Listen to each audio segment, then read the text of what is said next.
Dakpa used to always, Geshe Dakpa would always say when we'd be talking about these kinds of things, he'd say, "Don't worry, there's plenty of other planets for you to have a rebirth." Probably unlimited, right? I remember being like 12 or 13 and hearing on the TV the scientists talking about, the demise of the Earth at some point. And I freaked out as a little kid. I was like, what the heck?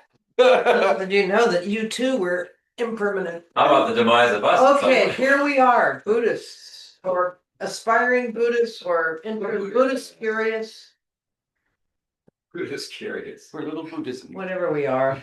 Buddhist thing.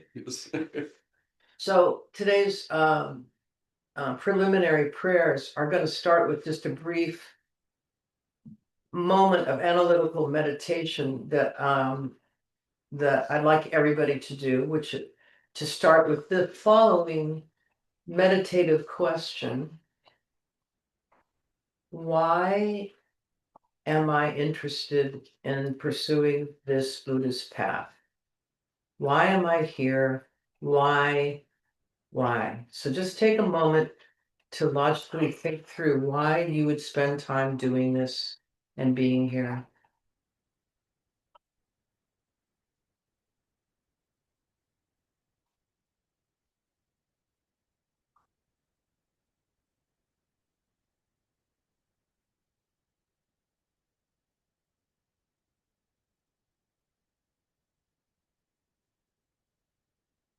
And be as honest with yourself, really. No, it's not a time to sugarcoat anything. We're here to study and practice as deeply and authentically as we can. So again, I'm going to give us another 30 seconds to make sure we're not sugarcoating the answer, why am I doing this?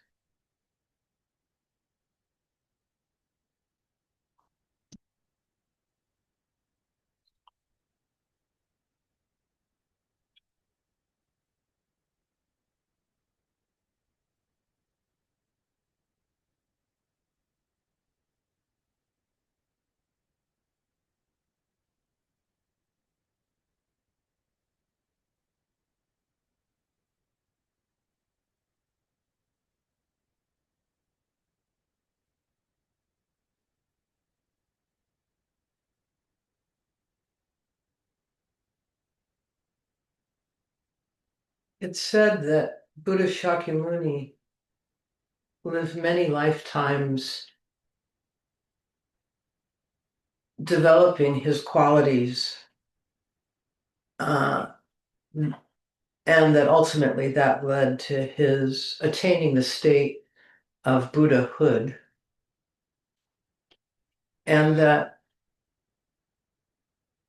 his final lifetime that we hear about, where he was born into the Shakyamuni clan, and became what we now call Buddha Shakyamuni, the guy, the person, the human. He was living a very protected life, and most of us know the story. And it wasn't until he confronted, he was introduced through his own curiosity, he was introduced to the reality of human existence. This is the way they tell the story. So he asked this question, and in a way, this is the process that you could say Buddha Shakyamuni had to ask when he, for the first time, left the luxury and comfort of the palatial environment within which he had been born and brought up. He left that palatial environment where it was not permitted to show him any kind of suffering.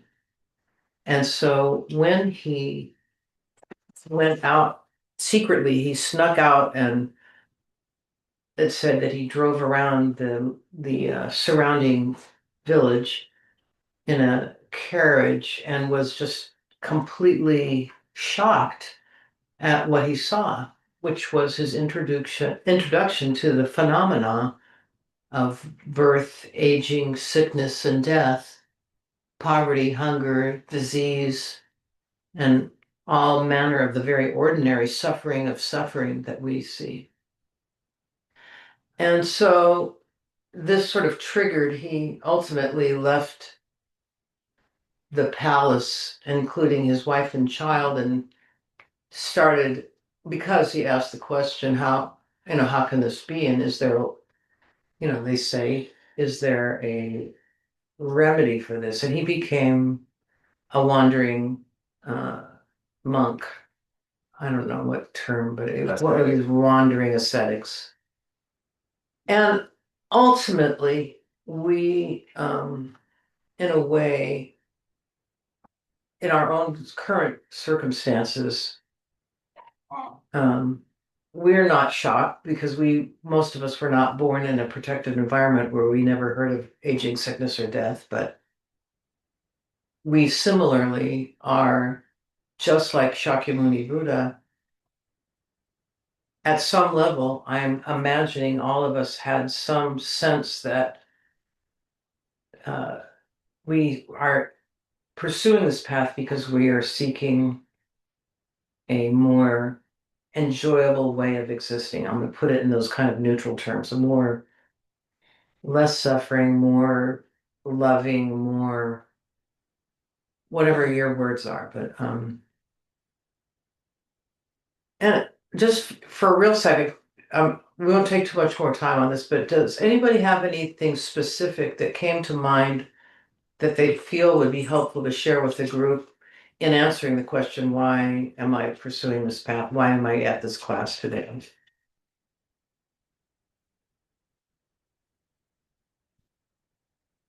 Well, I can tell you, I don't personally think that I'm doing this to lessen my own suffering. Never have.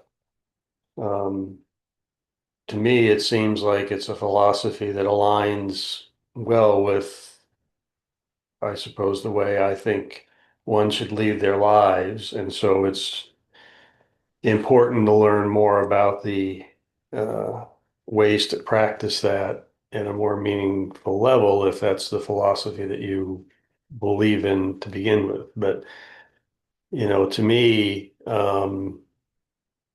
and I don't know if I told this story or not, but um, one of the other things I do is I run some family support groups for a group in town, NAMI, that helps families who have loved ones with mental illnesses. And one of the groups I was at a few weeks ago, we were meeting and talking, and somebody was asking me why I do it. And I said, my sole goal in life is to lessen the suffering of others.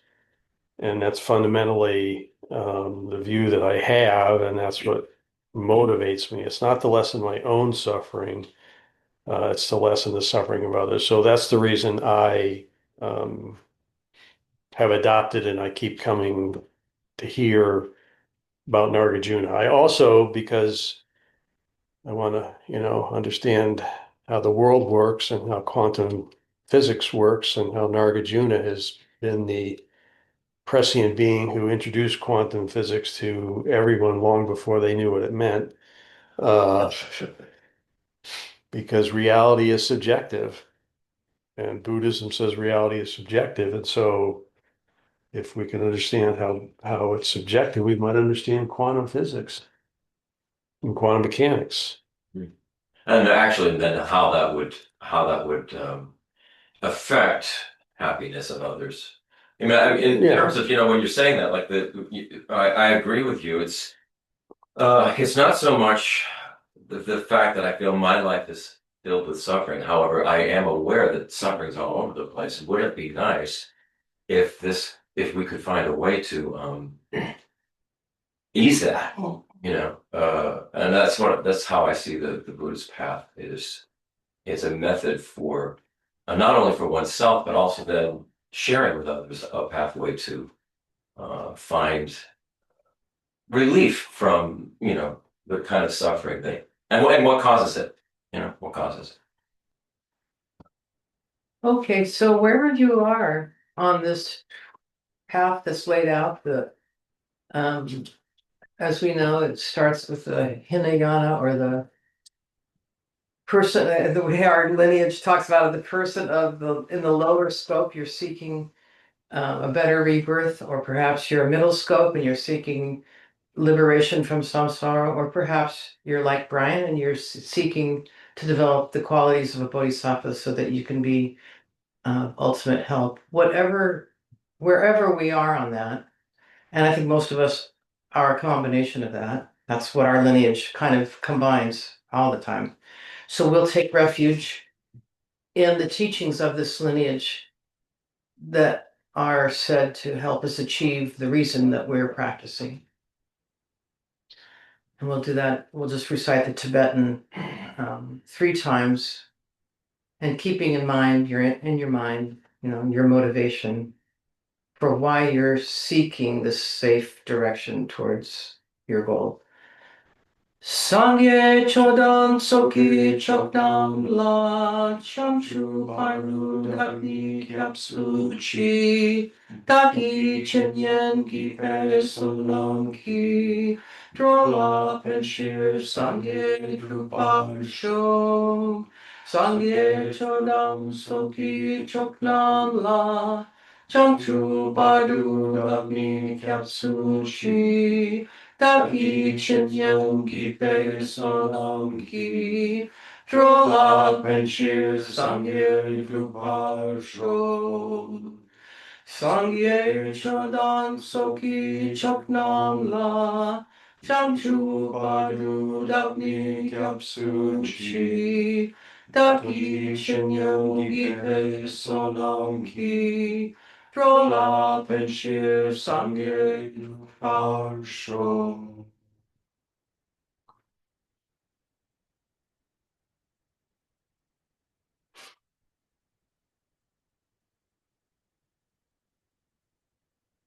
Okay.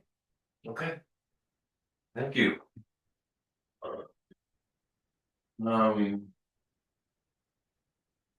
Today, Nagarjuna goes into a discussion of ethics and how we can use ethics as a very practical tool for shaping our perception of how things exist and how they can be. And then he talks about the problem that arises due to fear and some of these negative harmful tendencies that we all can have. And then he goes into he begins a discussion about the causes and conditions that it will take for us to go all the way to reaching enlightenment, to become a Buddha ourselves. So it's quite a journey. And then what we'll go next time, he goes into detail the causes and the results of Buddhahood. Basically, he's talking about the 32 or so odd signs of a Buddha and what causes them. That's coming next time. But here he starts out with talking about ethics and how ethics actually structure our appearance. The ethics that we have in our mind, in our consciousness, how we think, how we speak, how we behave, it structures the experience that we have. It is like the builder of the experience that we have. And this is a really good way for us to think about it, rather than just I need somebody saying I need to do I need to be kind, I need to be generous, I need to speak, kindly, and I, tell the truth, as if it's something like from on high, you do this, otherwise you're going to be punished in some way. You're going to experience bad karma in some way. And it's a different approach. It's saying it is actually the way we ourselves structure our own experience. So this is it's interesting the way, if you look at these verses from the Prasangika Madhyamaka view, which is Nagarjuna's view, then it becomes much clearer, clearer teaching. So here's the first stanza 171 in here. And this is the Jeffrey Hopkins translation of the Sanskrit. To hunt game is a horrible cause of short life, fear, suffering, and hell. Therefore, always steadfastly keep from killing. And then a modern rendering of that. Violence toward life plants the seeds of fear, instability, and deep suffering. To protect your own future, guard life now. So this is talking about how a harmful attitude and killing in particular causes harm to our own mind stream, our own mental continuum. So Nagarjuna is not setting forth some high standard or moral practice from some divine authority that we must do these 10 virtuous actions and avoid these 10 non-virtuous actions because Buddha says so, and if we don't do this, we're going to suffer because of it. That is the view that is giving authority to someone that it doesn't belong to. The authority is us. We are the authority. We are the ones running our own life. We're running our own consciousness. We are responsible for the way we think, responsible for the way we speak, and responsible for the way we behave. And that has an effect on us, and it has an effect on all those around us or who we come into contact with. So this is really important. It's an important distinction. I think many of us who were raised in different, perhaps different religious traditions will hear things like this, don't do this, don't do that, don't do that. And we'll hear them as commandments from on high. And that will be a bad boy or girl if we don't follow them. And that's really, wipe that off your mind right now if you have any of those kinds of leftover feelings from a previous lifetime, right? It's not about that. It's about our own mind, what we are doing with our own mind and how we are responsible for our own happiness or our own suffering. I think the powerful thing about that advice that Nagarjuna gives is something that we've all experienced, even if it's not aware, if we're not aware, but for example, with killing, by killing whatever you're killing, you introduce yourself to the experience of a killer and a victim being killed, and it just becomes something you're familiar with. And as such, you have to recognize, some being bigger and with, bigger or stronger or with better weapons could even if it's in the back of your mind, could similarly kill me, which introduces fear. It's like, and I used to experience this at work all the time when a group of people would be, say, out to lunch and gossiping about a fellow coworker. And engaging in that and recognizing at the same time, oh, I'm gossiping and talking shit about somebody. And guy, I guess when I'm not around, they do the same about me. Because what's so special about me? Right. I'm exactly like them. I'm not any. So when so and so are out to lunch and I'm not there, they're gossiping about me. Wow. So this subtly, even though we're not consciously aware of it, because it's not necessarily in our face at that moment. Basically, what you're saying, these actions that we take, if they're destructive in that way or harmful, they contaminate our own mental continuum. They become a fear that is sort of lingering there, or a sense that insecurity that lingers there. The opposite is also true. And again, I can say this from my own experience. I don't worry a lot about a lot of certain things that I've observed others worry about because it just doesn't enter my mind, for example, to steal. So I never worry about my stuff getting stolen. Yeah. and so on. It's not one of the worries that I have. I don't worry about being killed, even though I probably should, given just the inadvertent killing, but you get my drift anyway. So it works both ways. Yeah. So so now we're talking about fearful states of mind. So from a Prasangika point of view, every action that we take, whether it's through our speech, or even a thought, it leaves an imprint. It leaves imprints on our mind stream. And it's not because we have a permanent, independent self. It's because habits condition our perception. Our habits condition the way we perceive things. It's just very similar to what Kabir was just saying. Any kind of habitual action that we take conditions the way we perceive. This is hugely important for us to recognize. So when we kill or harm life, any living being, we're training our mind. We are training our mind to see the world as a dangerous place. Because if we can do that, just like Abhi just said, we can do that. If we can, squish the ant and not care about it, then we recognize somewhere within that continuum, you know what? The world is a dangerous place. This could happen anytime to anybody, including me.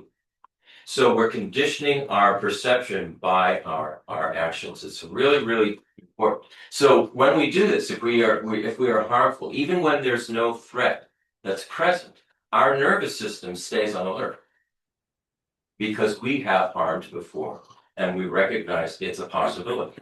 So many people will experience this today. If say there are somebody like a hunter who kills all the time, doesn't think that it's wrong or bad, and yet understands that hunter is the one responsible for taking the life of a living being who didn't want to die. So there's just that begins, that's imprinted in the continuum of that person's consciousness. So that manifests as chronic anxiety, a hypervigilance toward, looking out for any kind of problem. Somebody like that would be very, somebody who used a lot of weapons and killed like that would probably have a lot of weapons in their house, realizing that they need to protect themselves because somebody could come in and they, could kill them. I mean, I know a person. What? Go ahead. I know a person who has this is a friend of my nephew. In their house, they have within reach, anywhere within their house, they have weapons. So they'd be like under the couch, behind the books, anywhere within reach because of that fear that has come to having killed. Whether They've been in the military. Yeah, in the military. This person was in the military. And this is the reason, and you see what happens with people in the military. They don't go in with that idea in mind, but they are forced into these horrible circumstances of killing, and then develop this terrible PTSD. It's a terrible, terrible problem. And so it's something for us to think long and hard about, and also to have incredible compassion for those people. I mean, who have, say they've gone into the military, they think it's a noble thing to do. They think they're helping their country, and they wind up in these hellish experiences of either you're going to kill or they're going to get killed. And they can be unbelievably traumatic. And so we really should have an awful lot of compassion for those kinds of people. And try to understand sometimes their behavior. And that they're not trying to be cruel or mean or scary or distant, but they've experienced some really horrible things. So when you do that, when you engage in killing, you can have that experience that something is bad is about to happen, even though everything's fine. You're always vigilant. You're always looking to see what could be wrong. I mean, think about animals who kill, or they're constantly killing, or they're eating or being eaten. And so they're always on alert for what or what could happen to them. So there's a tremendous amount of fear and anxiety that comes about due to killing. It can result in, because this enters this, if we are harming and killing, it can result in a shortened lifespan and constant sense of insecurity. This would be like the karmic results, the cause and then the effect, what it has. And it's not just about a physical lifespan. A short life can also mean just living constantly with difficulties, always rushing, never resting, never feeling safe enough to really settle down. People who habitually kill or disregard life habitually often experience instability in their relationships, and they find themselves in unsafe environments, or they have repeated crises. Crises happen again and again and again. Why is this always happening to me? And the world becomes a scary, dangerous place. There are broken relationships, life feels fragile because that's the way we've treated it. If we treat life, if we disregard life and see it as something fragile, then it's going to feel fragile to us. And we will have that expectation or fear coming in. This is what he's talking about, fear here. Then there is attraction to violence as a habit. From the Prasangika point of view, there is no such thing as a fixed violent self, a fixed violent person. Only conditioned tendencies that we have, developed and repeated over and over. Repeated harm then strengthens neural pathways and karmic pathways. These go together. This shows up today as being drawn toward aggressive kind of, what we call it, entertainment that you might see. I mean, look at some of the halftime shows that have gone on in the past, and you're going, what is this? This seems so dark, so aggressive, so scary. Some of the entertainment that's out there almost seems dangerous, and and people are drawn to that. People are drawn to harsh speech online. Look at online today. If you go on to any of these online platforms, and you will see the incredible harsh speech coming from people attacking other people. Quite often it's revolved around politics, but that's just the tip. It's pretty common. So it will show up as harsh speech. It'll also show up with, have you ever, well, maybe you've done this yourself, or maybe you know someone who takes pride. I mean, my mother was like this. Takes pride in winning every argument she's in. Like, she's going to own you with that argument, and there's no way you're going to win. She would tell me this all the time. She said, no way you're going to win with me. I win every argument. And that's, that's not really, it creates division. It creates separation. It creates me against you. And that's really not what we're looking for. But we see that, somebody who's a lawyer, they can take that winning arguments into their personal life and just like it can become very tedious,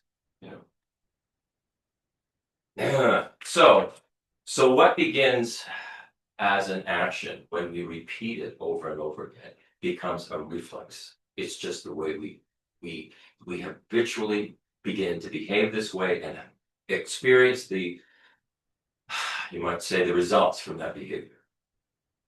So here's another one. We can have rebirth in painful states of existence. So on the deepest level, what this is talking about is not just future lives, but states of consciousness. Everything, all of our experience is a state of consciousness. Hell realms are nothing more than minds dominated by fear and rage and powerlessness. That's what hell realm is. So if we feel that we're dominated by fear and rage and that we're powerless, we are living in our own little personal hell realm. That's all hell realms are talking about, are states of mind that have an appearance. When violence becomes normal, those inner worlds that we have become our home. It becomes our environment, the way we live, how we live. So the good news about this is that these states are all dependently arisen, and they all have causes. And all of these causes can change, and we can change the dependent arising nature of what our experience is. That's the actual point, the good news of the Buddha, what the Buddha was teaching us.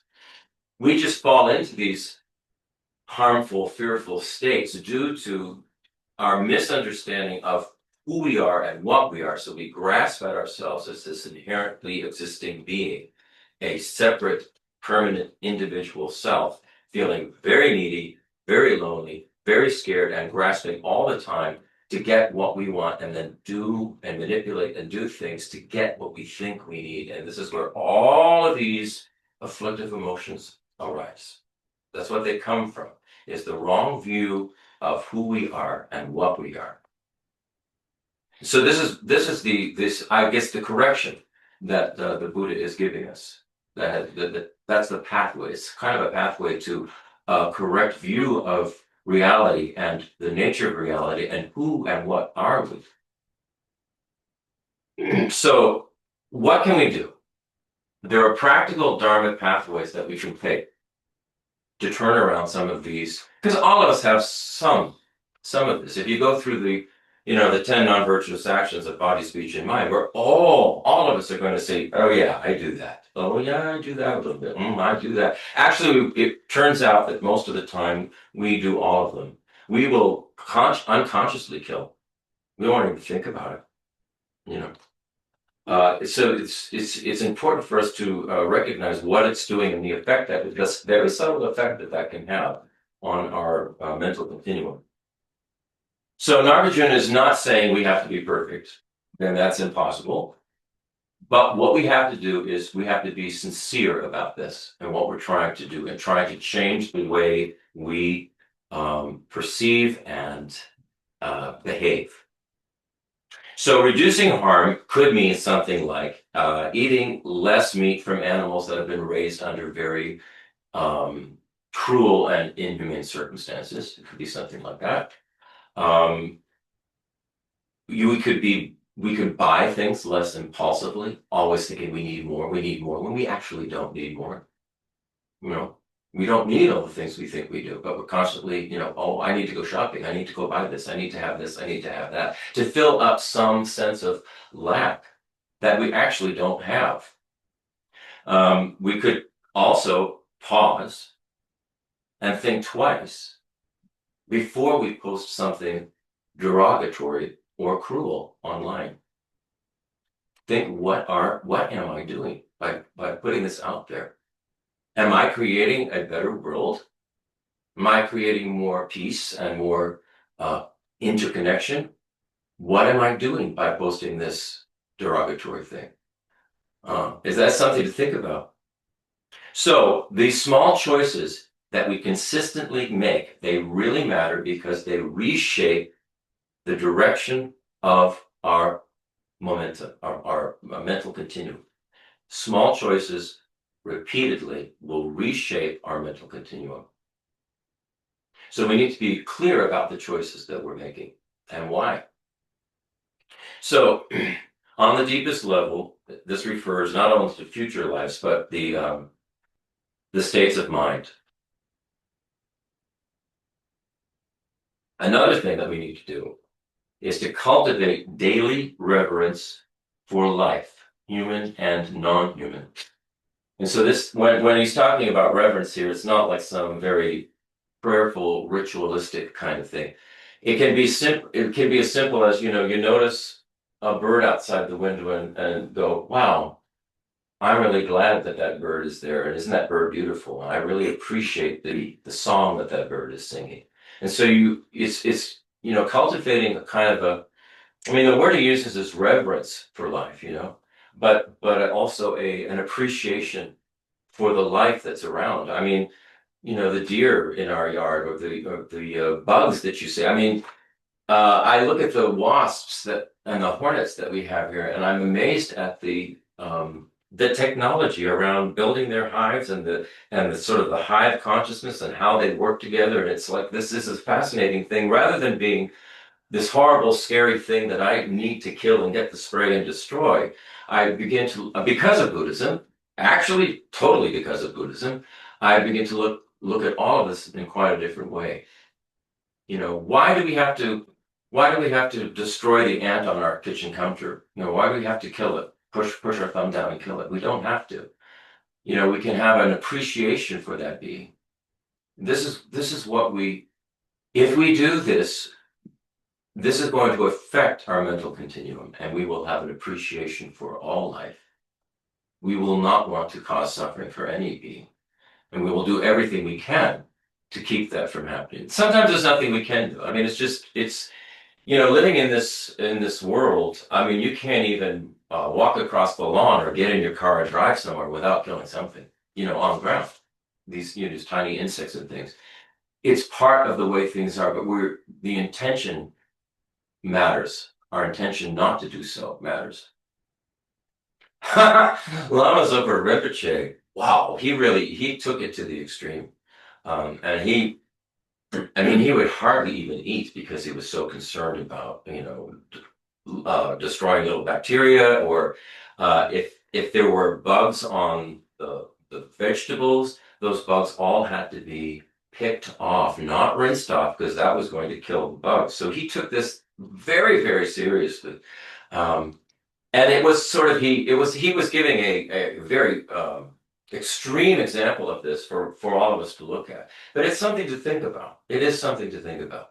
When we're you know, people will say, "Oh, well, I don't eat meat. I'm eating, you know, I'm eating vegetables, and therefore I'm not harming." Well, Lama Zopa had a very important thing to say about that, is that there are bugs all over the vegetables you eat, and pesticides are used to kill those bugs. And even if you have an organic garden, when you bring that stuff in to wash the bugs off, you're killing the bugs. There's no way to avoid it. So what he said is always bless your food. Always bless the beings that helped that food to get to your table, whether they're the farmers or the animals that gave up their life or whatever it may be. You know, to bless them and have them, wish them well in their continuum. And this is a way of making a connection rather than just not thinking about it and disregarding it and, you know, not wanting to deal with it. So another thing is to reflect that this being wants to live just like me. Don't swat an insect reflexively, you know, like I said. So reverence retrains our attention. It teaches our mind to see life as meaningful rather than as disposable. See life as meaningful rather than disposable. So this then collapses the false boundary we have between self and other. Usually when we think self and other, we're thinking, oh, me and another human being, or me and my pet, but we're not thinking in much broader terms, you know, me and the insects in the art around me and, you know, the birds and the deer and the sky, everything, self and other. It helps us close the boundaries we have between self and other. So whether it's a co-worker or a stranger or an animal, everyone's fundamental wish is the same. And you can see this is quite clear, even with ants. Every being wants to avoid suffering, and they want to continue existing. It's undeniable. His Holiness says this all the time. So this thought, just if we have this thought, this being wants to live just like me, it softens our quick reaction that we may have to want to kill or get the wasp spray or whatever it may be. Sometimes it's very important. We have to make a decision. You know, if the wasps are in a place where they're going to harm other people and could kill other people, then you have to do something. But if they're not in a place where they're actually harming, why kill them? You know, that's the kind of the decisions we need to make. So here we go to verse 172. It's about fear and its consequences. And here's the Jeffrey Hopkins translation.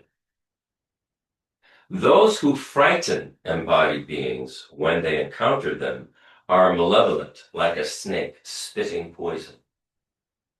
And the modern rendering is those who intimidate others poison both the world around them and their own minds. So Nagarjuna is giving us a very vivid image here of a filthy snake spraying poison. And why does he do that? It's because fear contaminates everything it touches. And so if we're actually trying to make somebody else afraid, it's not only contaminating them, it's contaminating our mind. It's contaminating everything around us. So how does it feel when somebody yells or humiliates us or dominates? How does that feel? We've all experienced this. We know how it feels. How does it feel when power is used to scare rather than protect? Not good. I mean, it doesn't feel good. So this applies also to verbal abuse, not just physical abuse, but verbal, online harassment, emotional intimidation, all of these kinds of things. It applies, using fear to intimidate, basically. So there's a difference here between fear and respect. Fear forces obedience. Respect inspires trust. Fear isolates, and respect creates a sense of togetherness and community. If people comply because they're afraid of us, say we're a boss, and people are complying because they're afraid of us, they're afraid of what we may do, we're going to fire them or something like that, or we threaten them in some way. Well, those people are not allies.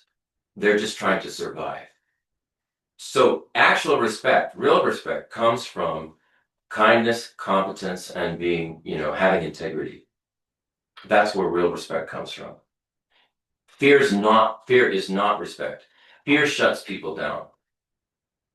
And respect will open them back up. So whether you're in a leadership role or a parenting role or a teacher or you're some kind of activist, fear produces obedience only when, we're being watched. As soon as, nobody's looking, we could care less. But if we actually have respect and trust for someone, it doesn't matter if they're not watching. We will do the things that they are asking us to do because we trust them, we respect them, we admire them, and we believe in what they're doing.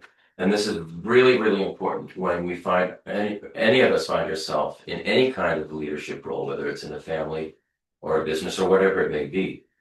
This is super important. I mean, I think everybody knows the disaster office politics can be because of this. Everybody's just trying to get what they want, and they can be very intimidating and very competitive. And that doesn't create for a good environment or a good business at all. So these are really practical tools.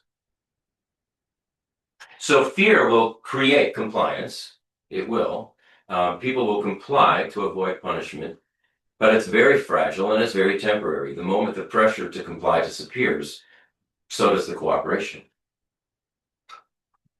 And respect creates connection. It allows for mutual recognition of one another, and the qualities that one another have. And it fosters trust and creativity. And it's very genuine.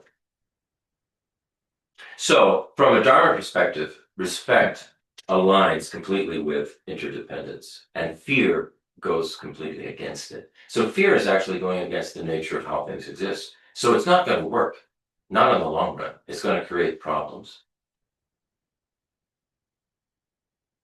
If we habitually intimidate and dominate or speak harshly, what happens is the world begins to feel hostile to us. We feel it's a hostile world because that's the way we are behaving. Intimidation conditions paranoia, and we start looking for retaliation. We start expecting it. We're creating a fight, and then we're expecting one to occur. We're creating conditions for that. Even if somebody's kind to us, if we have this view, we're suspicious. Why are they being kind to us? There's something they want, what we think. What are they after? You know, that's the view that can occur from this idea of expecting things to be threatening because we have that in our own mind. But all that is our own conditioning arising from our own behavior. This is really important to remember. It is our own behavior, our own conditioning. This means we can change it.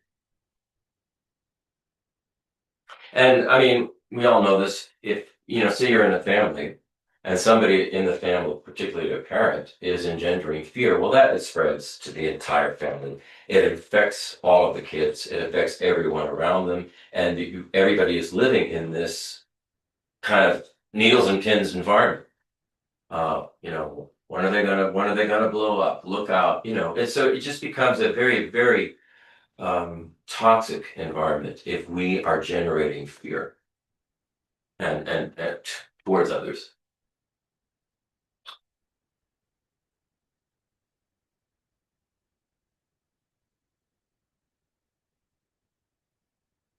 So this is interesting. We can confuse fear can confuse control with strength, and control often is masking insecurity. And the thing is, do we tighten up when we feel secure, or are we able to remain open? When we're threatened and our security is threatened, do we remain open to what's going on, or do we immediately go to some kind of attack? And that will show us, where the fear level is in our continuum. If we're going to go to an attack, it means there is actually a lot of fear there. And we have a good amount of anger there that's just really under the surface. So that's, it's important to notice that. What's neat about this teaching is you don't have to be practicing Buddhism, or like in terms of like Brian's goal to help others. This is a direct way you can help others by just pointing out this logical. It's very logical and easy to say, oh, wow, this is true. It's strange that it's not part of our cultural conditioning and behavioral conditioning because it's so obviously true. But even, it helps us in our own relationships that we have. Yeah. That's what I mean. Yeah. Yeah. So, also the tone in which we express ourselves can be so important. It actually, our tone shapes what our reality is, how we experience our reality. And I know probably all of us, or maybe most of us, have experienced this. A single harsh word, an echo in someone's mind for days, even years. And I'm thinking of have been on the receiving end of this. A single harsh word can echo in my mind for years. But what about when we do that to someone else? We need to realize it's the same thing. If we say something very harsh to someone else, that can stay in their continuum for years. How many parents have kids that are going to psychiatrists to get over their parents? It happens all the time. All the time. How many parents are probably going to therapists to get over their kids? I think that's happening too. So it's this is really, it hits home. It's very, very close to home. It's very close to all of the relationships we have, whether at home or in our work environment. So here we go now to verse 173, and he's sort of turning this around, making others glad. And here's the Jeffrey Hopkins translation of 173.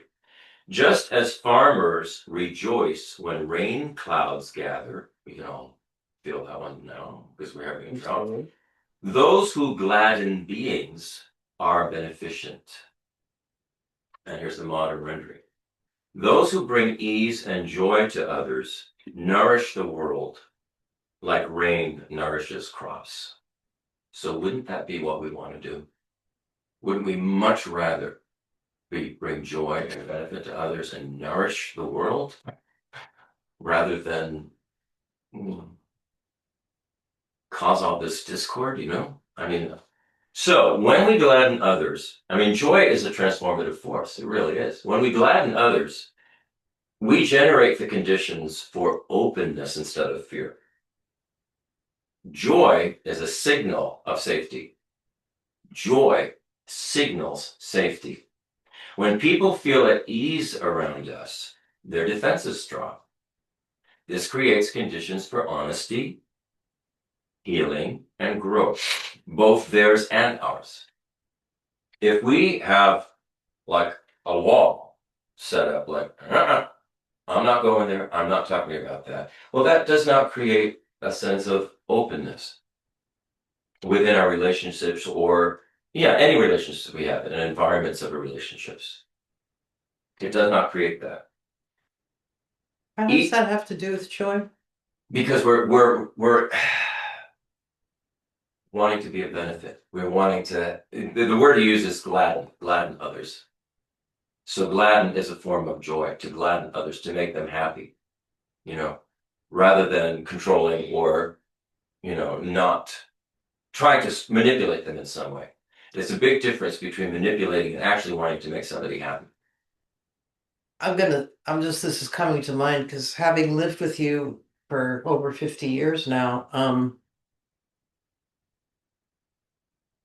many of those years I tried to make you happy by introducing joy through things that make me happy. Traveling, food, stuff like that. And so I was always trying to make you happy by giving you the things that make me happy, which was not skillful.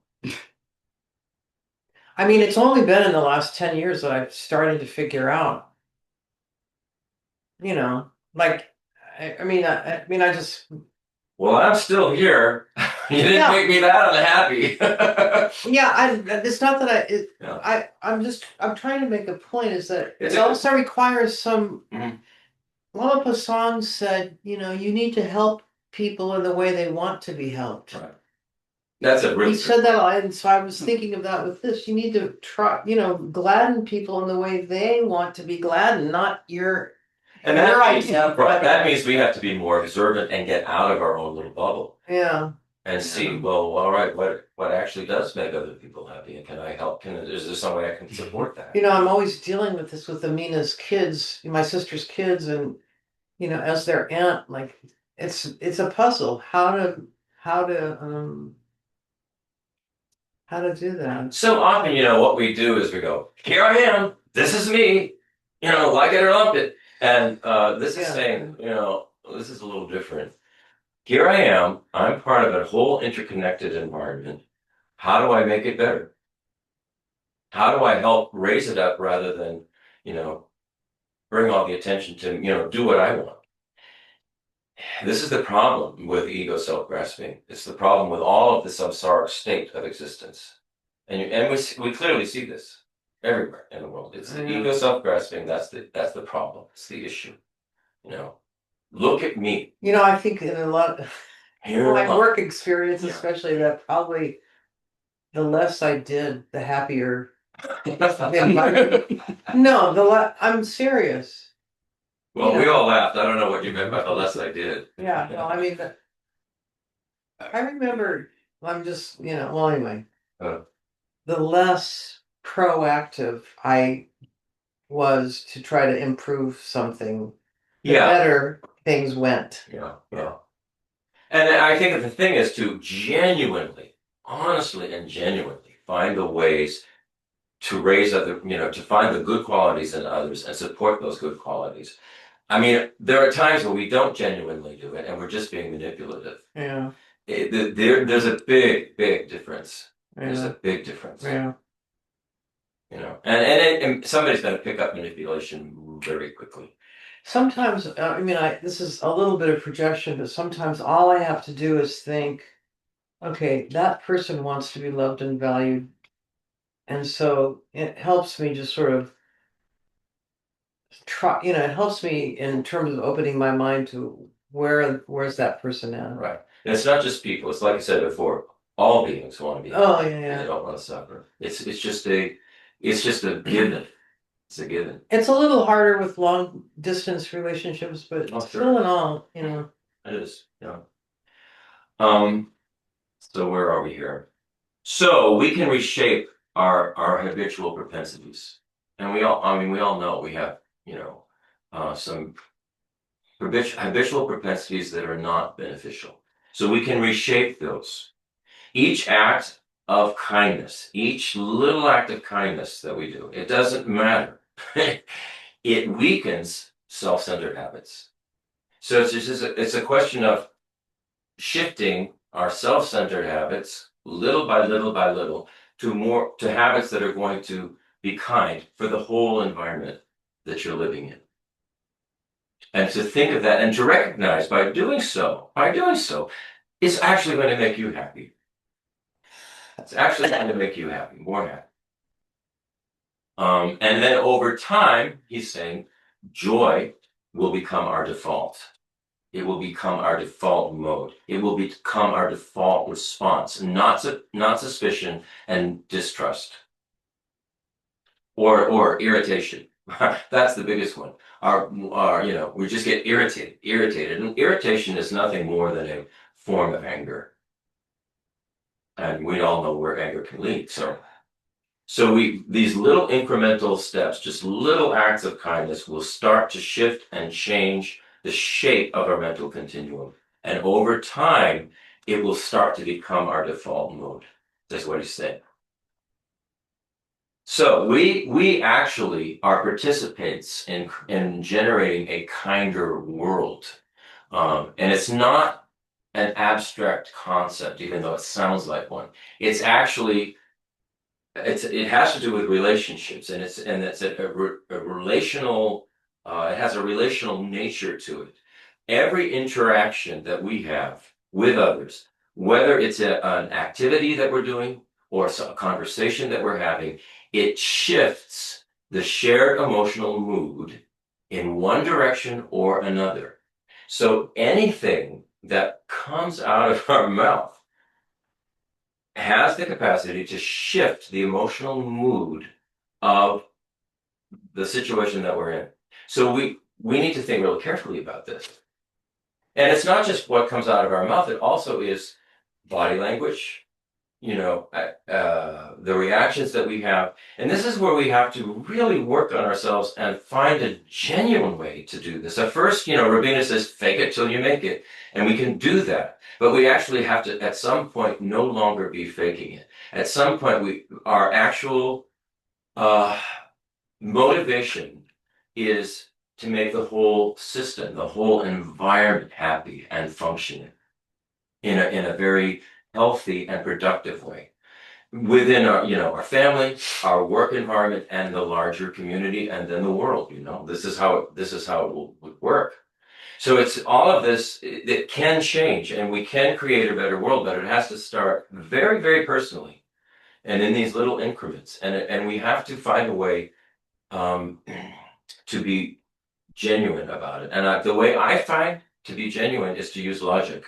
To use the logic of interdependence, interconnection, that nothing exists independently. That's a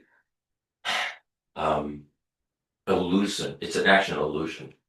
So when we realize that the way things actually exist are interdependently, then it becomes in our own interest to gladden everyone, to make everyone's load easier, to be cooperative. It's genuine. It is genuine, not just a manipulation. So thinking about Brian's reason for studying Yeah. and practicing Buddhism, I'm just, it just came to mind. It's like, so you can see easy operating system for Brian. He already holds that, and he knows that his joy is going to come from wisely enhancing the enjoyment of others. I'm using.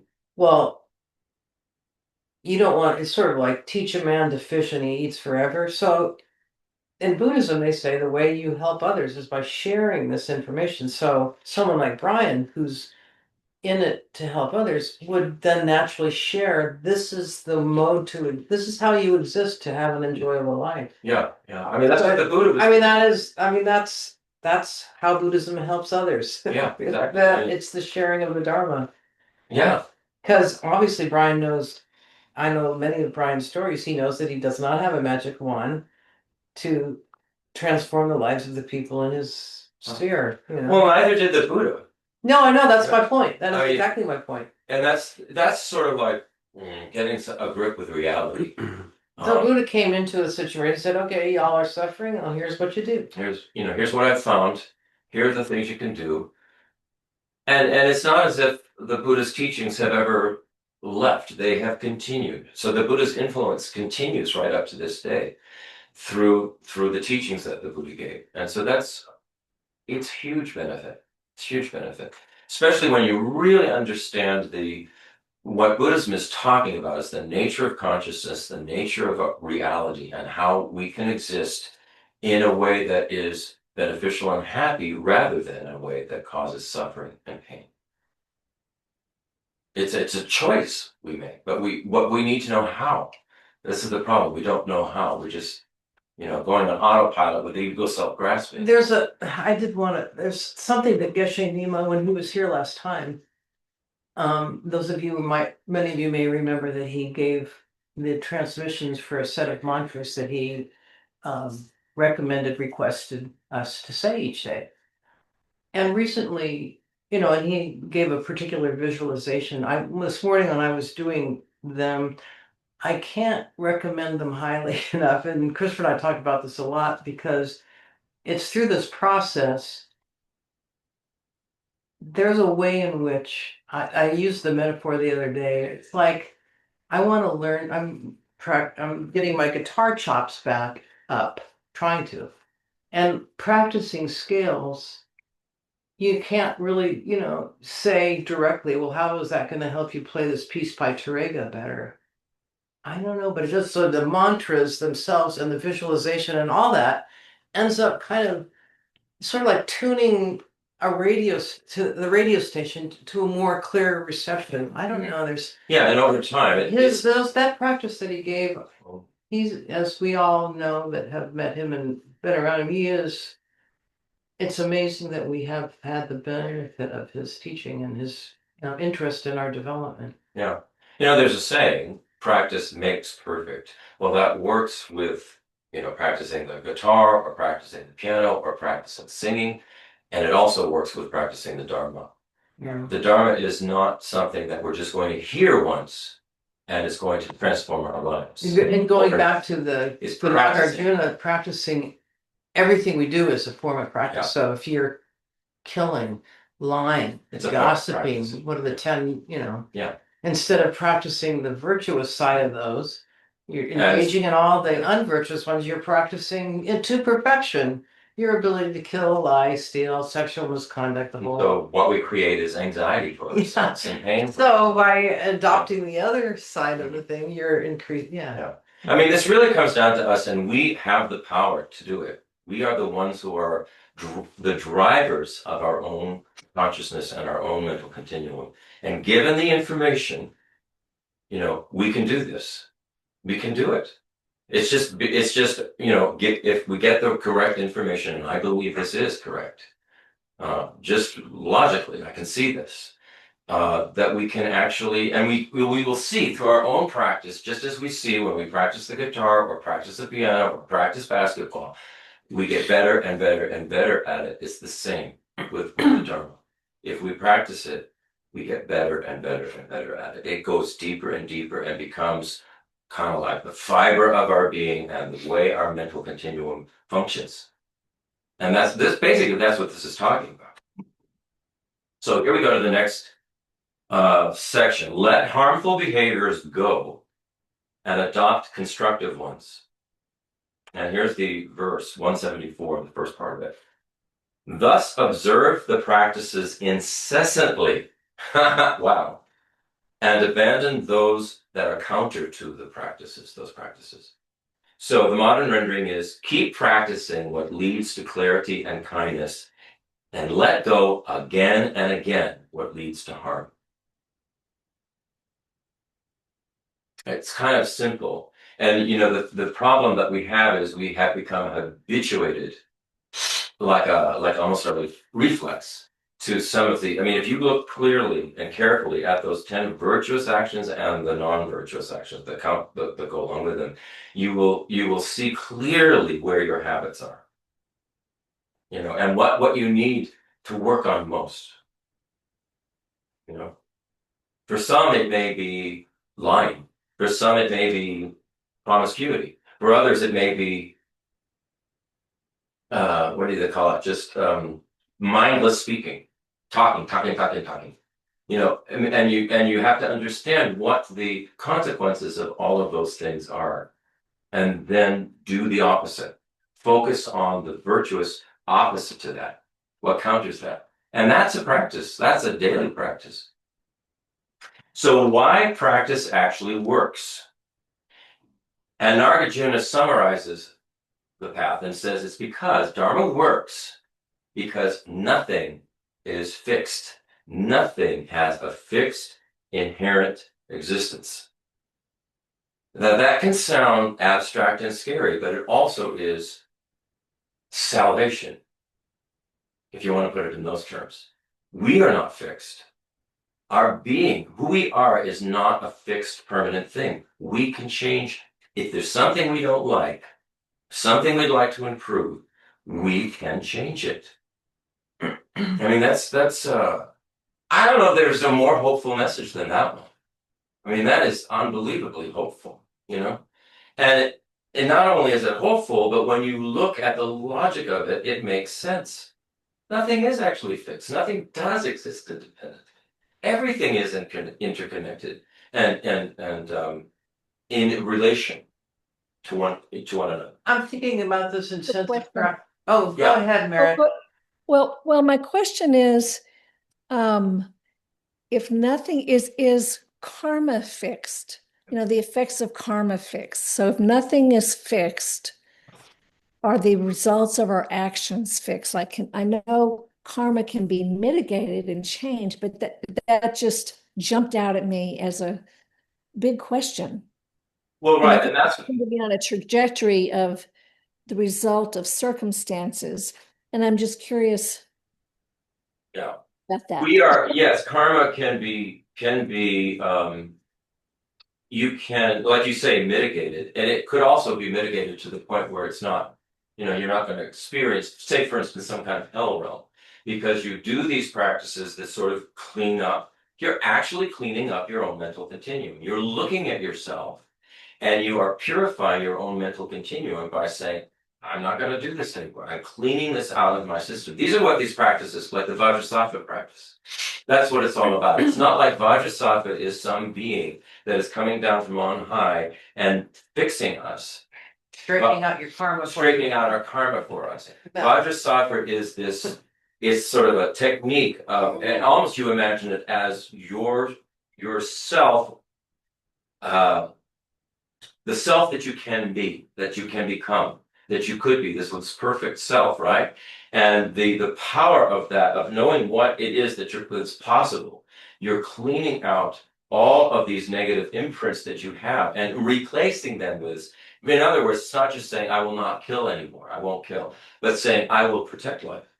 This is what you're training yourself to change the way you think, to change the way you behave, and that is the thing that changes the karma. You are changing the karma right then and there. It's not that the action has its consequence, but how it's like throwing a pebble into the ocean on some clear days, it's gonna, I mean, conditions and causes and everyone involved and all the, I mean, it's so dynamic that, it's not like it's fixed ever in the sense of Yeah. what the result.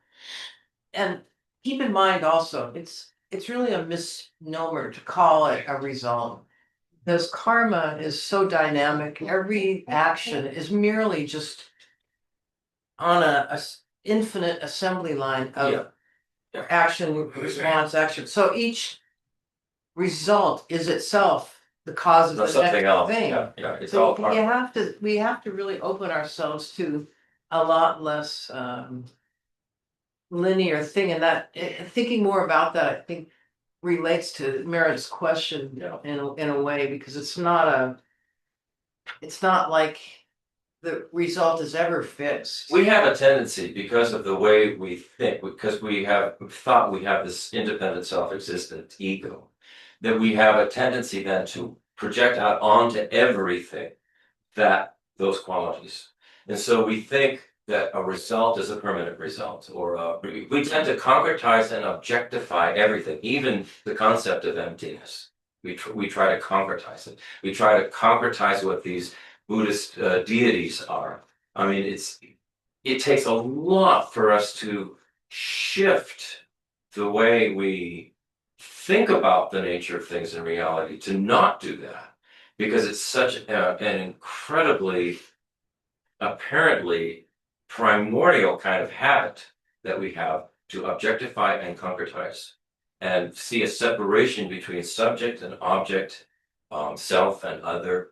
Um, it takes a lot, but these practices open us up to becoming more and more and more aware of that other way, of the non-dual way of seeing things. I don't know if that answers the question or helps, but karma is a very fluid thing.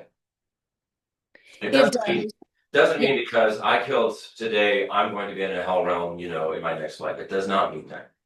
No. It's very fluid. It's what we do with our mind and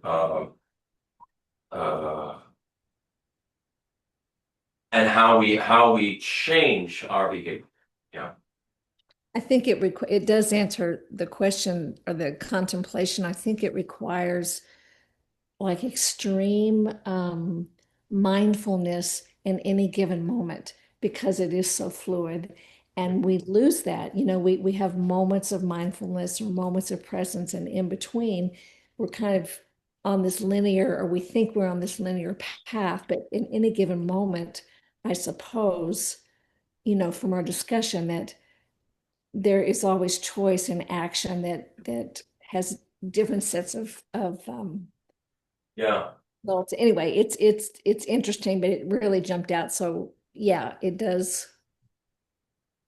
But to also keep in mind, just for a little uplift, karma, as we think about it, all of the positive things we do similarly have their ripple effects. So it's, And those this is what we're talking about, Those can become habits as well. Yeah. I mean, Rabina says we are nothing but a bunch of habits, and it's quite true.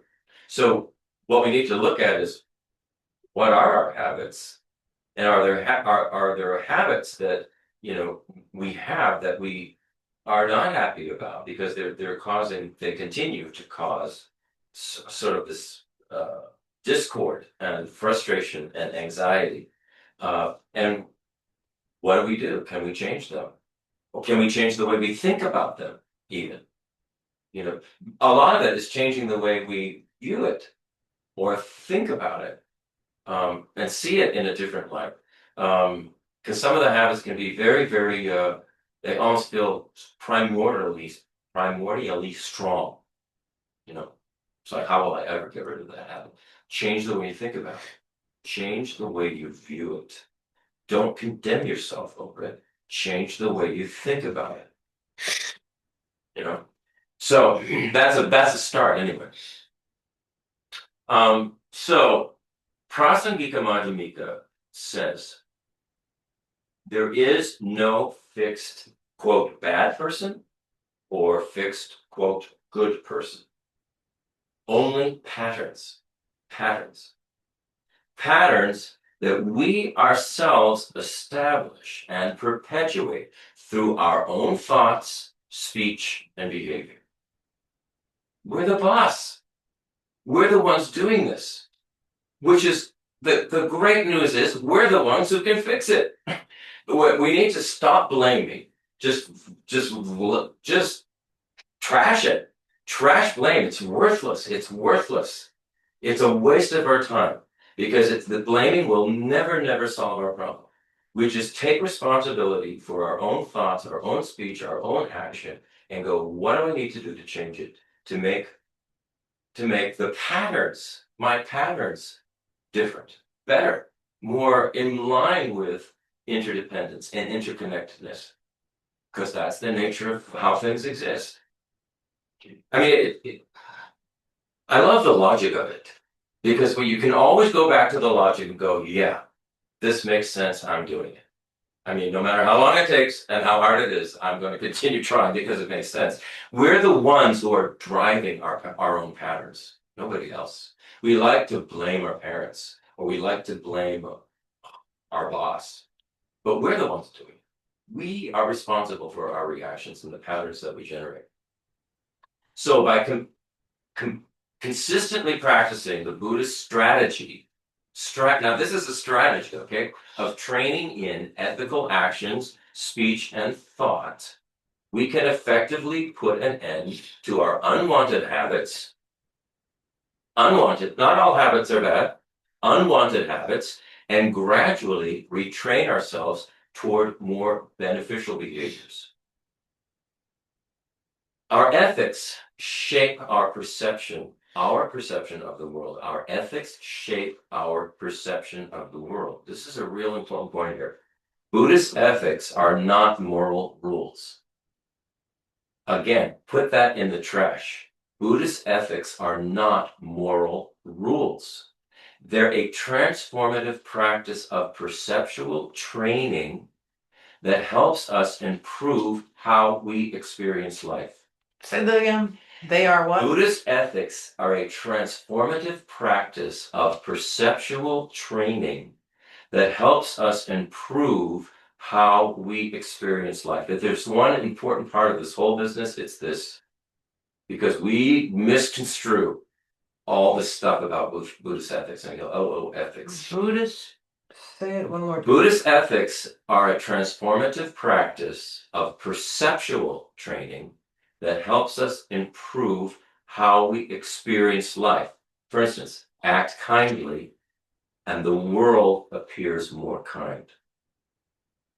Protect life, and the world appears more safe. To you. Use inclusive language, and the world appears more connected. You know, if we use divisive language all the time, well, what do we think of the world then? We think, wow, God, the world's this incredible, everybody's fighting, it's so divisive, it's terrible out there. If we retrain our perception, retrain our habits, and begin to use inclusive language all the time, we actually see the world in a different way. The world appears to us in a different way. Others appear to us in a different way. This is actually this is a technique that is used. Perceptual training. You can look it up. Perceptual training is something that's used in cognitive therapy. It's used in sports psychology. It's used in child development. Perceptual training. It's used in Buddhism. That's exactly what it is. I mean, it's, be generous. Be generous, and the world appears more abundant. And if unless we do it ourselves, unless we actually begin to truly, genuinely speak inclusively, truly, genuinely be generous without expecting anything in return for it, it's not like an exchange, we're just generous, then everything is our view of things will actually change. The way they appear to us, the way it appears to our consciousness, our mind stream, is going to change. Wisdom uproots ignorance. When we understand emptiness, and dependent arising and the non-dual nature of self and phenomena. That will dissolve the mistaken belief we have in a solid, separate, and threatened self that is at the root of our suffering. Buddha says that is what is at the root of all suffering. This idea of a separate, solid, threatened, needy, ego-grasping self. And that's the thing that's causing all of the trouble. So we are, what we're doing with the Buddhist practices, particularly the ones about ethics, is we're doing this transformative conceptual kind of training to change the way we perceive the world and perceive ourselves within the world. It's what's the word? I mean, it's psychologically extremely effective and very, very profound, but we have to do it. We have to practice it. We have to want to do it. We have to see the value in it.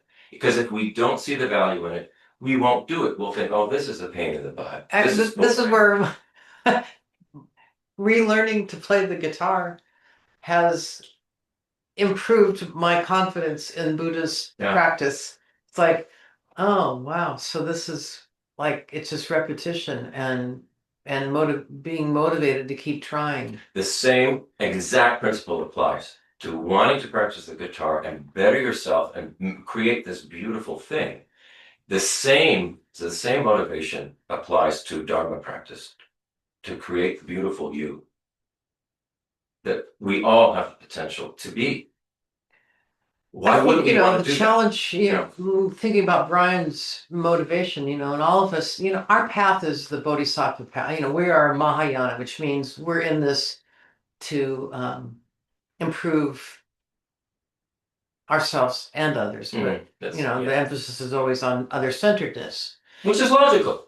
So interconnected. Right. So, I mean, I can see why we each are challenged to find ways, in a sense, I'll put it this way, to share this approach to existing with the people in our sphere. Mm.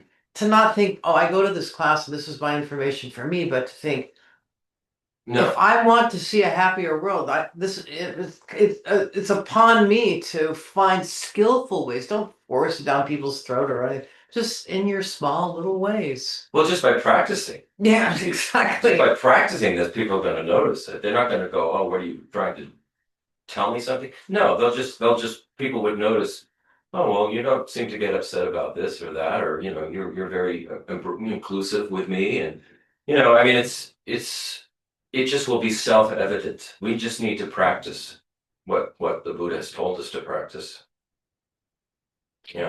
This is where we have our biggest difficulty, is in the practice. The sitting down on the cushion. Meditating is not just blanking your mind. I mean, you're doing incredible practicing, thought transformation and stuff in all of these meditations and practices and things like that. Well, to rush in with practices, what you do when you're not sitting on a cushion. It's all connected. But we won't do it. I understand. Off the cushion. If we're not doing it on the cushion. I know. We have to put it in if we don't practice our scales, we can't go out there and play. So here's where he closes. We'll close it for today. He's talking now. He now moves from that, which was incredible, to the 32 signs of a Buddha, and this is how our own inner wisdom can transform into this, visible, compassionate thing called a Buddha. What he's saying here is we all have the potential to be enlightened, to be a Buddha. It's all part of what the Buddha's teaching was. So Nagarjuna's turning now the discussion to discussing the full awakening of a Buddha, and the 32 signs of a Buddha, and how they symbolize that inner realization eventually can become visible in the world, as the Buddha became visible in this world, and still has an influence in this world. I mean, that's why we're sitting here talking, because the Buddha was here, over 2,500 years ago or something. So and this is just a brief overview of it. Next week, we're going to get into detail with it. And it's interesting stuff.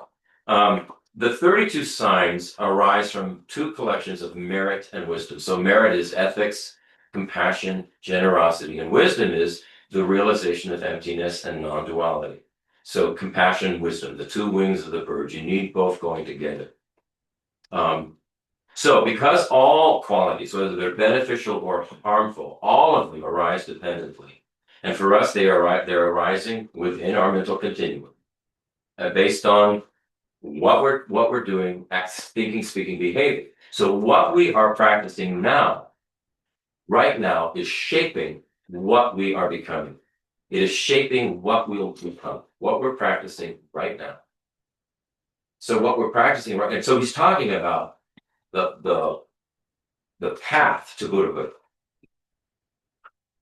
This is the next verse. If you in the world wish to attain unparalleled enlightenment, its roots are the altruistic aspiration to enlightenment, firm like the monarch of mountains, compassion reaching to all quarters, and wisdom not relying on duality. Here's a modern rendering. If awakening for yourself and others is what you seek, build your life on three unshakable foundations.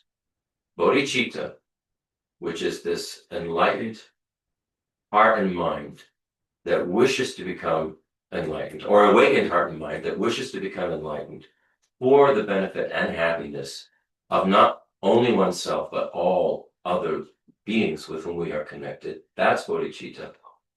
Limitless compassion. That means limitless. That means compassion for the bad guys as well as the good guys. Compassion for every living being. Limitless. And the third is wisdom.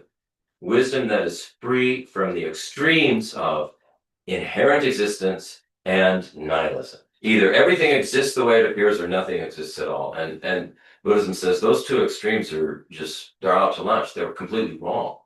They're completely mistaken. And they're causing huge problems if we think it along those lines. Everything exists very fluidly, very interdependently, always arising due to causes and conditions, and creating more causes and conditions as they arise for the next thing. Very, very fluid. So, bodhicitta, if you summarize it, bodhicitta is the wish to awaken for the benefit of all beings. Great compassion is the wish that all beings be liberated from suffering.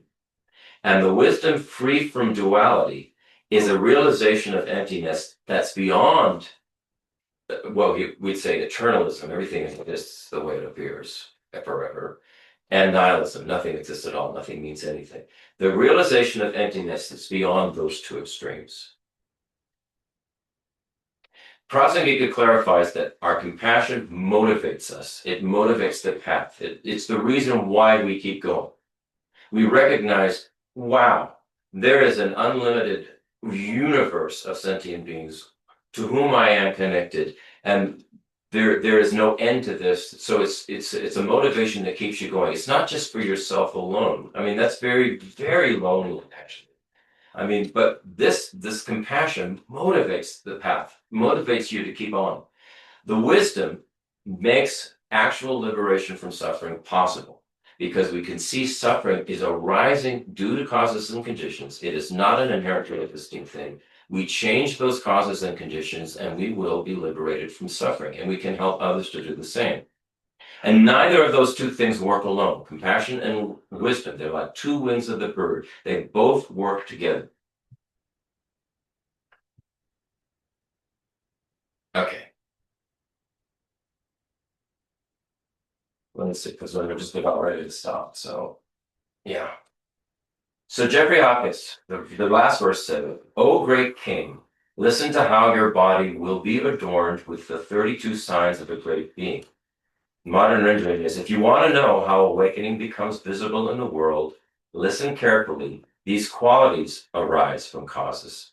So then he talks about the causes of becoming a Buddha, which we'll get into much more detail next time. But the closing reflection here, coming from Nagarjuna and clarified by the Prasangika Madhyamaka view, which is Nagarjuna is the one that clarified that view, and then others followed Nagarjuna, Charvakirti and Tsongkhapa, and they enhanced it. But Nagarjuna is the Prasangika Madhyamaka view. That's his specialty. And what's in that view is incredibly hopeful, as I said before. And what it is none of us are not inherently broken. None of our habits are permanent. Liberation is possible because suffering arises due to generating the causes and conditions for it, and suffering is therefore empty of any kind of inherent existence. So liberation from suffering is possible. By changing causes, we change how the world appears to us. By understanding and realizing emptiness, we make that change irreversible. It's irreversible because we've woken up to the logic of it. And once we see the reality, the way reality is, we're not going to go back to some illusion. We're going to stay. It's irreversible. This is how fear can become fearlessness. And this is how our ordinary life, can become the path to awakening and Buddhahood. So there we go. Closing. It is time. Yeah, it is. Yeah. This just made me want to look up something because what I thought we could do. Let me see. Oh, come on. Is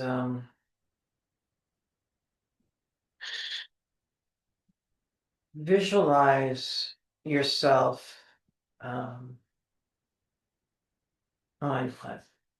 visualize yourself in your ordinary form, sitting in front of and surrounded by Buddhas and Bodhisattvas.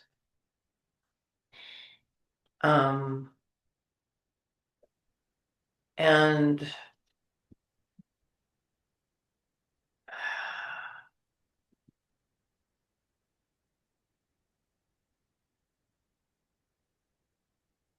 principal among them have Vajrasattva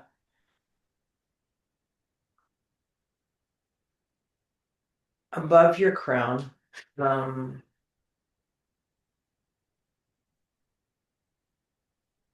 And I'm looking for the English translation of the mantra. Do you know where I can find it quickly, Christopher? Are you talking about Vajrasattva mantra? Yes, I do. No, it's so long. Okay, well, we'll just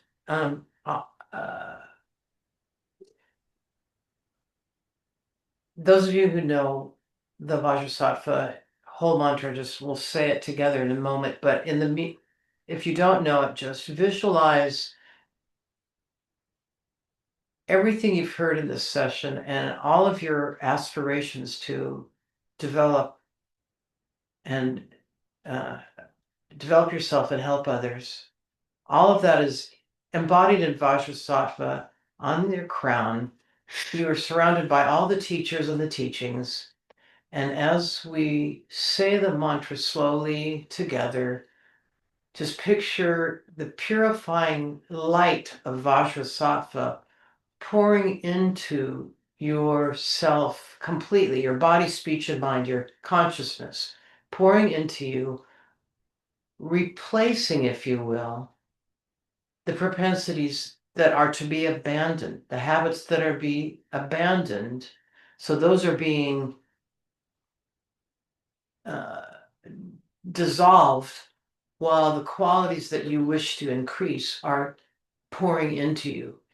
So they can't exist together. So as we say that, just visualize that pouring into you, Vajrasattva, this holy, glowing white being, and representing yourself and your ability to replace all of your unhelpful qualities and habits with only the helpful qualities and habits that we've been discussing in this session. I hope that's clear enough. Mhm. Here we go. Om Benza Sato Samaya Manupalaya Benza Sato Tena Peshika Vido Me Bawa Suto Kyoyo Me Bawa Suto Kyoyo Me Bawa Anurato Me Bawa Sama Siddhi Maitrayasa Tawa Kama Sutsame Sitam Shriyam Kuru Hum Ha Ha Ha Ha Hom Bhagavan Savatata Gata Benza Mami Busa Benza Bala Sama Samaya Sato Ahu. And then just think, all right, this is what I'm doing. Yeah. And I dedicate this to the great enlightenment Benefit and happiness. and liberation and happiness of all beings. Yeah. This transformation. I mean, the incredible uplifting message from the Buddha is that it's in our hands to do this. We can do it. So that's the, as tennis players, guitar players, politicians, everybody who goes out onto the stage, they visualize themselves in the state that they want to Yeah. embody. So that's our job. We're supposed to do that. So let's just do that. Okay. Okay. Bye. Thank you. That's the dedication. That's a great dedication. Thank you, guys. Great Thank you. class. Thank you, everybody. Thanks, Judy. Yeah. Thank So- you. Everybody. Thank you, Pravita. Hey, Thank you, Chris. Oh, you're so welcome. And we'll see you Yeah. next time, and we'll talk about how to become a Buddha. Thank you. Mm. So- 12 easy steps.